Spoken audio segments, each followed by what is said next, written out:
Hi friends, जय जगन्नाथ। आपण मैंने केमती अच्छा आशा करछि आपण मैंने निश्चिंत भाव भल थे, भल रुहतु, खुशी रुहतु। चलतु मु आज आपण मान सागर मु सकाळू कौन कौन करे देखी दूची। जेहेतु आम गाँव ना गाँ भली काम नुहे तथापि जा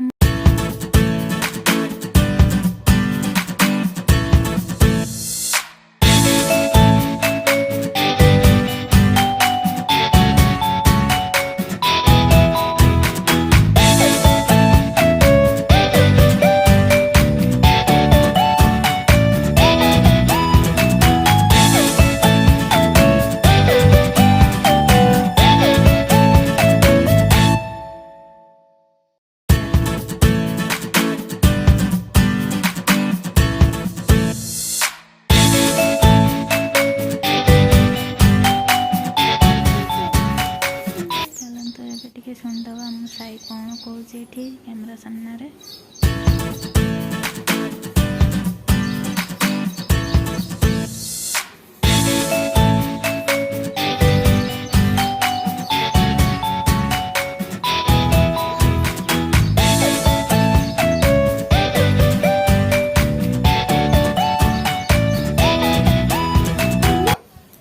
कालिकियाटी वर्षा हो ठंडा लगुच मोर जैकेट पिंधिक बुलूचे से।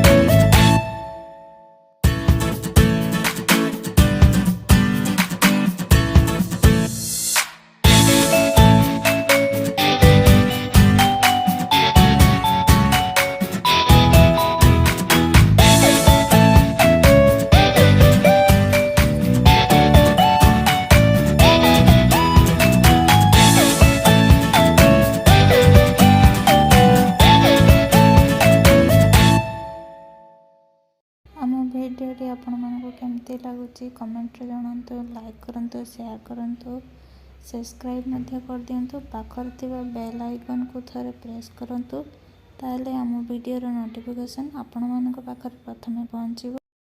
चलंतु मु एबे आपण मानक पास्तार रेसिपीटी देखि दउची। एबे कढ़ाई रो किछि पानी नै गरम पाई बसे देइथली, सेतिर मु पास्ता पके दउची। या परे आमे एथिरो अल्प किसी लुण दबा, आउ अल्प किसी रिफाइन ऑयल दे दबा। रिफाइन तेल दबा फल पास्ता केका दिहरे लगे चिपकनी, भल भाव एमती खला ही रहिबो। चलंतु या आम गोटे मिनिट एमती भाव या किसी समय छाड़दवा। पास्ता टी को आम चेक करदवा। चलंतु आमर पास्ता टी चेक करदवा। एभली भाव आपण मैंने चेक करते देखो पास्ताटी आमर तैयारी एबे रेडी हो गलानी। एबे आम ओल्हे दवा कढ़ाई रू। कढ़ाई मध्य गरम होगापी बसई देचे। एठी नहीं अधा पियाज ये बड़ बड़ साइज काटिकी, कैप्सिकम गोटे आउ किछि रसुण गुला को छोट छोट काटी नहीं। एबे अधा पियाज को छोट छोट साइज काटी नहीं।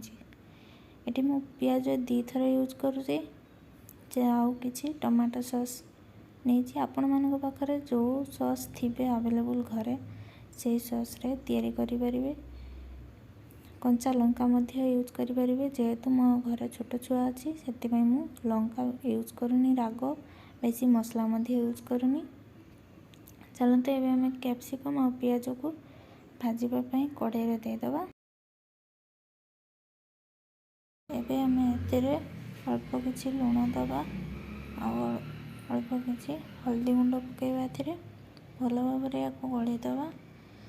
बेसी भाजवानी, खाली कैप्सिकम और पियाजर कंचा बास्ना जावाई आम अल्प किछि समय या भाजीद। भजाटा आमर हो गलानी। एबे आम से कढ़ाई रे आउ किछि तेल दे दबा। कढ़ाई आमर गरम हो गलानी। एथिरे अल्प किछि तेल दबा। तेल गरम होला परे आमे एथिरे ଗୋଟେ ଚାମଚ ଭଳିଆ ଜିରା ପକାଇବା। ଜିରା ପକାଇଦେବା। ଜିରା ଭଲ ଭାବରେ ଫୁଟିଗଲା ପରେ ଏଥିରେ କଟା ହେଇଥିବା ରସୁଣ ଆଉ ପିଆଜକୁ ଦେଇଦେବା। ତାପରେ ଭଲ ଭାବରେ ୟାକୁ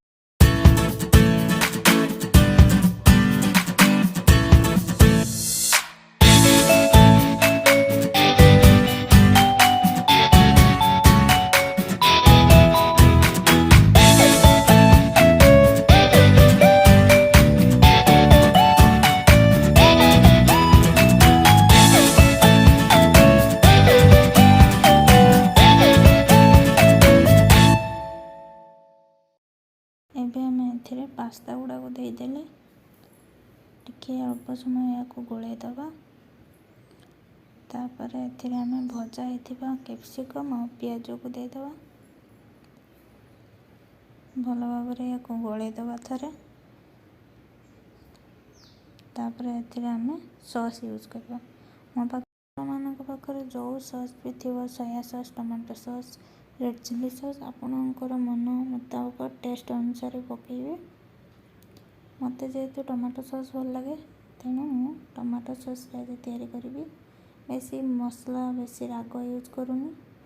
କଞ୍ଚା ଲଙ୍କା ତ ବିଲକୁଲ ବି ନୁହଁ, କାରଣ ଏବେ ମୋର ପାସ୍ତା ରେସିପିଟି ପୁରାପୁରି ପ୍ରସ୍ତୁତ ହେଇଗଲାଣି। ଆପଣମାନେ ମୁଁ ସକାଳୁ କରିଦେଉଛି। ଟ୍ରାଏ କରନ୍ତୁ, ଲାଇକ୍ କରନ୍ତୁ, ସେୟାର କରନ୍ତୁ ଏବଂ ଭିଡ଼ିଓଟିକୁ ଆମେ ଏଇଠି ଏଣ୍ଡ କରିବା। ରଖିଲୁ, ନମସ୍କାର।